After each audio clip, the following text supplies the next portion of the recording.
What's up, everyone, and welcome back to Movie Raised.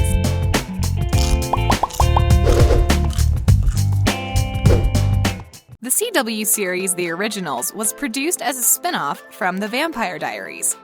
The show's story features Klaus Mikaelson as he and his family go to New Orleans, all of that with some pretty good supernatural background. The Originals premiered way back in 2013, and one of the reasons it's still popular is because it's connected to our favorite show, Legacies.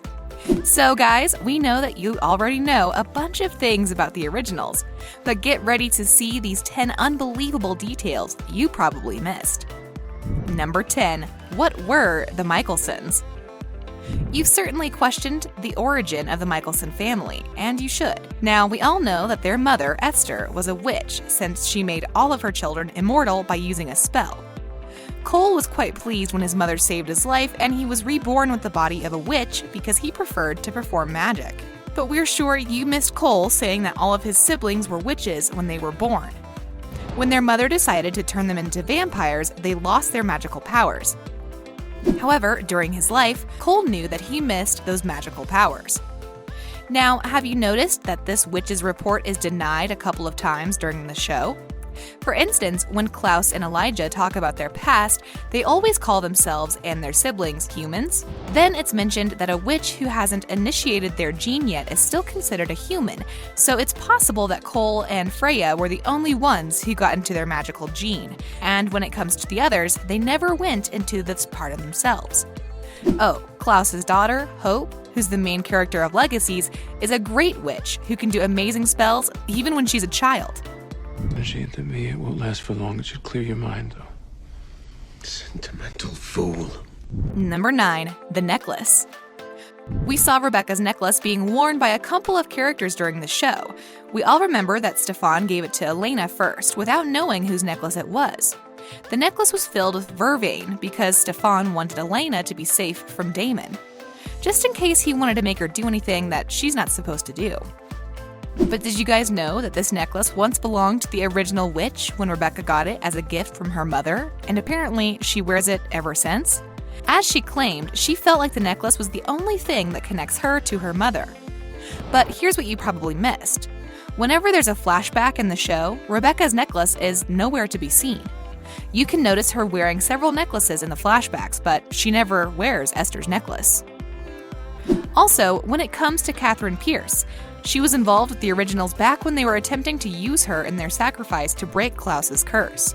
Because of this, she ran from them and lost decades because she was hiding.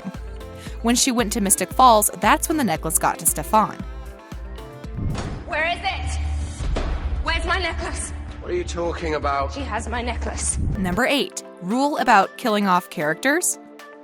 The Vampire Diaries and The Originals had many things in common since The Originals is the spin-off of the show, including almost all of the characters killed during the shows.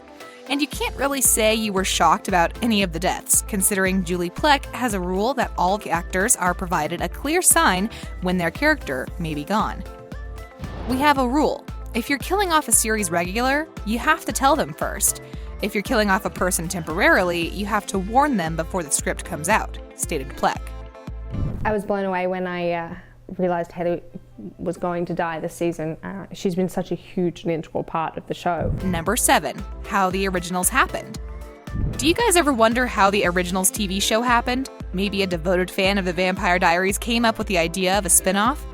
Maybe the author of the show came up with the idea of a spin-off since TVD was a huge success?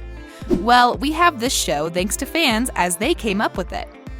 While fans were watching The Vampire Diaries, they needed to know more about Klaus and the Mikaelson family in general. What's more amazing is that fans started making videos using clips from Vampire Diaries. After those videos, Joseph Morgan, Klaus, and Claire Holt, Rebekah, started talking, and the rest is history. The crew, you're sort of all getting to know each other, but we're becoming that kind of well-oiled machine now, Number 6. Can you see the friendship? Enemies on screen, BFFs in real life. Aussie actresses Claire Holt and Phoebe Tonkin are good friends. The two ladies met 10 years ago when they were both in the Australian show H2O. They worked together for 2 years when they both moved to LA. After that, Tonkin appeared in the series The Secret Circle and Holt got her role in The Vampire Diaries. The two met again when Tonkin appeared in TVD, and then they both starred in the originals. They are so close in real life, and Tonkin even lives next door to Holt. Then when I moved to LA, I actually stayed on Claire's couch when I was auditioning. Number 5. Have you noticed the tension? It's really hard to remember who dated who in TVD and the originals. With the doppelgangers, everything just gets complicated. Let's get into some drama, shall we? First, we all know that Ian Somerhalder, Damon Salvatore, and Nina Dobrev, Elena Gilbert, were a couple back when TVD was filmed. This involved a lot of tension on the show because they broke up in real life when their characters were supposed to be together. Did you guys know that they were a couple once? Now let's talk about Paul Wesley, Stefan Salvatore. Wesley was married to Tori DeVito. She played Dr. Meredith Fell on Vampire Diaries. Wesley and DeVito ended their marriage, and according to many reports, Wesley was really intimate with Phoebe Tonkin. Then we have Hayley Marcel, Candice Accola, Caroline, and Zach Rohrig, Matt. They were together for some time, and Accola shortly dated Elena's brother, played by Stephen R. McQueen. Is there any couple we've missed? Let us know. Well, it's a good thing we have chemistry. Number 4. A werewolf, a vampire, a werewolf, dead. Have you guys noticed that Jackson's storyline in the originals is kind of weird? He was there at the beginning, then he disappeared, and then came back to be with Hayley. Well, as it looks, the actor was busy with another show. He was cast in HBO's True Blood for their last season as the vampire James. After that, he came back to the CW show. So then he was really busy working on 2 shows at once, and well, he got pretty tired.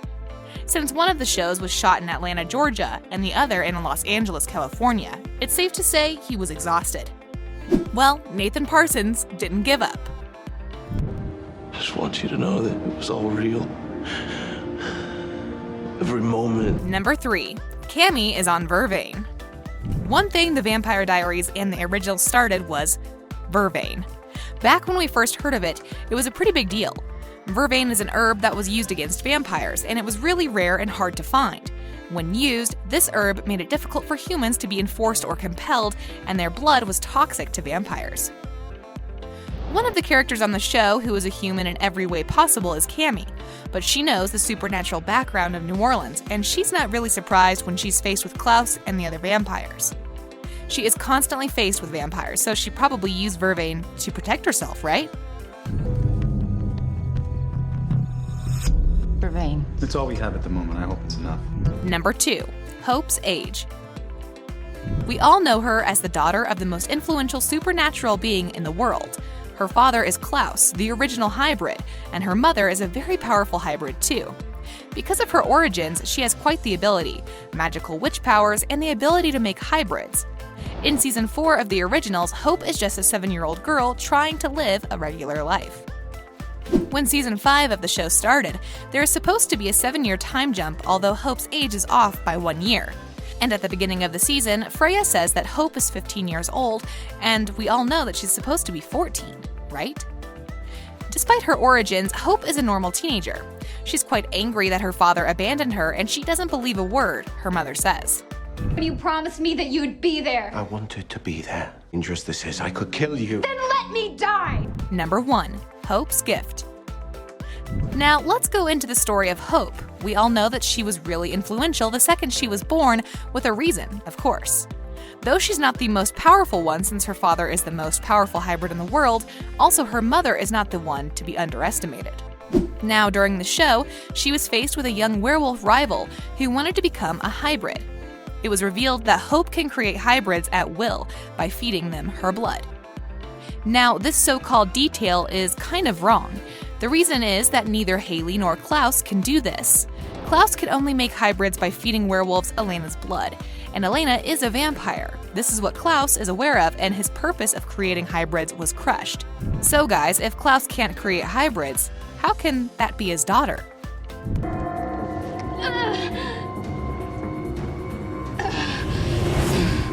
We end our video here. Are there some interesting details you've noticed in the originals? Maybe some references? Let us know in the comment section below. Make sure you like the video, subscribe, and hit the bell icon for more amazing videos such as this. Thanks for watching!